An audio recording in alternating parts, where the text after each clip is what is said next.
And there are all kinds of ways to look for universities on the web. One of the best, I think, is at Google, google.com/universities.html, God bless, will put you in touch with a complete roster of colleges and universities in the U.S., but again, we're looking for alumni organizations, not the College Placement Center. They are restricted because in many cases they require that you be an alum of the organization in order to get in and do the networking. So where can you go without any restrictions? Well, one is career portals. Remember I described them. These are these new kinds of job boards like antmini.com, which have discussion forums that are free and open to the public. Okay? So you can go to those kind of career portals. And the other is affinity groups. We used to call them news groups on the web. There are millions of these news groups on the web talking about all kinds of topics. There's news groups for veterans, there's news groups for women in technology, et cetera, et cetera. And the gateway to news groups is at Google. So here's just an example. Here's DICE, I mentioned it earlier. DICE has a discussion area where there are forums talking about all kinds of technical issues, and you can go in there and actually meet, interact with people who aren't looking for a job and are having discussions in cyberspace about their profession, craft, or trade.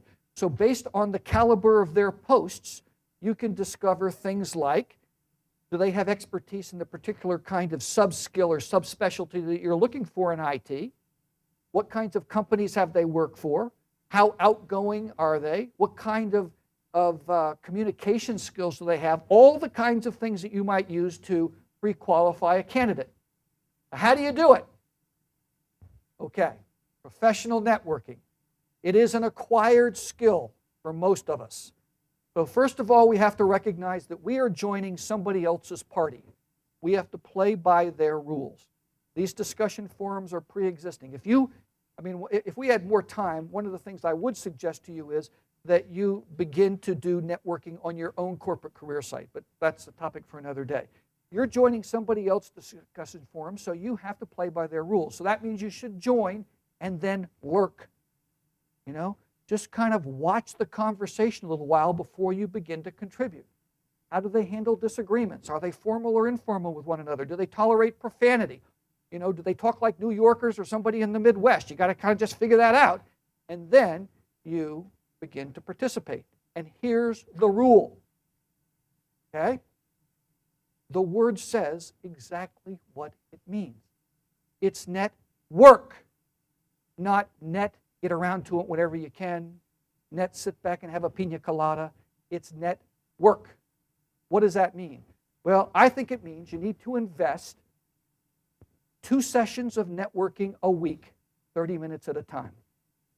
No less than that, or you won't build up familiarity. One pillar of networking, of a relationship. But no more than that, because this stuff can get very seductive, and you can spend all your time sitting on the web talking to people. Okay? So twice a week, 30 minutes at a time. That kind of consistent application will build familiarity. And then you have to practice the golden rule of networking. Everybody knows what that is, right?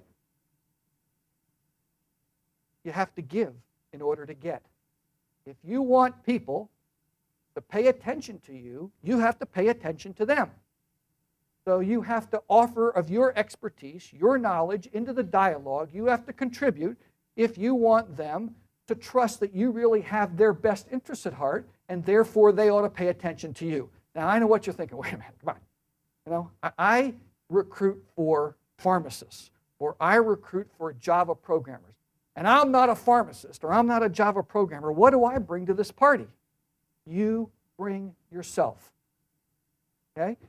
Some people will tell you, well, you ought to ruse, you ought to pretend like you're a pharmacist or a Java programmer. Baloney! For most of us, that's not going to work. I think you ought to be yourself, because you have knowledge and expertise these people don't have and want. You know an awful lot about what it's like to talk to these strange creatures called recruiters. Okay? You know about skill requirements and salaries being offered for different kinds of positions in their field. You know about roles and responsibilities and employment trends. You could train a whole generation of people to do things more like what you want by just being yourself and on a regular, consistent basis sharing your knowledge and expertise of recruitment with this particular audience. And I don't care what field it is, you can make that kind of contribution.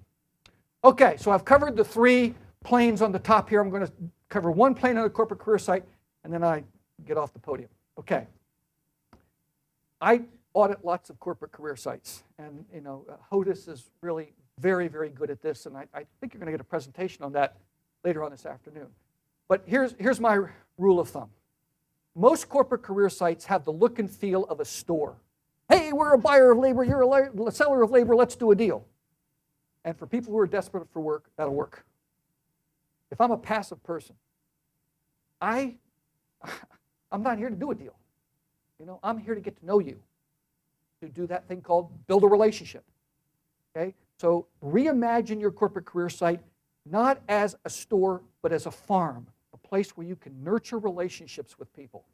You can do that 3 ways. First of all, does anybody in here consider him or herself a generic worker? No. Okay. Well, then why are you treating the people who come to your site that way? They are not all the same. They are not cogs. They are cognitive beings. So I would suggest that you throw out your corporate career site if it's organized around the structure of your company. People don't care about that. And organize it around career paths. If you go to the Eli Lilly website and you go into their corporate career area, it's completely structured around career paths. And when you run your mouth over career path, down the side is a menu. Manufacturing, engineering, scientists, sales and marketing, finance and accounting. Everybody has their own channel. So that I feel like this is a corporate career site that's really targeted to me. It's going to talk to me, not to the generic worker. And then I'm going to tailor the content in each of those areas. But look, it's okay to talk about how you find a job. That's for the active job seeker, 16% of the population. It's important to also have some career information. If you go to the P&G website, they have an online university of courses to help people manage their careers. How do you set goals? How do you deal with a problem boss? How do you set a plan? All of the kinds of things that people never get told about in college, never get told about anywhere in their career, to help them manage their careers. Do you think that builds relationships and a commitment? Absolutely. It's saying that this is a company that's really committed to my future in my field.